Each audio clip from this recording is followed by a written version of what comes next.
Hi అండి, good morning. Today breakfast వచ్చేసి bread omelette, onions, కరివేపాకు, పచ్చిమిర్చి, పసుపు, కారం, సాల్ట్.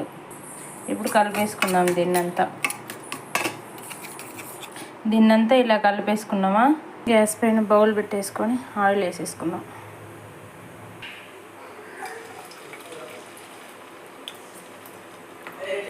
బ్రెడ్ దీని మీద వేసేసుకుందాం. దీన్ని ఇలా తిప్పేసుకుందాము. దీన్ని కట్ చేసుకున్నాను నేనైతే, ఈజీగా ఉంటుందని. దీన్ని ఇప్పుడు తిప్పేసుకుందాం. ఇదిగోండి, ఇలా కాల్ చేసుకొని తీసేసుకుందాం. ఇప్పుడు చూడు ఎర్రగా ఎలా కాలిందో. ఇదిగోండి, బ్రెడ్ ఆమ్లెట్ రెడీ మా పాప కోసం. Okay friends, bye. Please do subscribe and watch, like and share.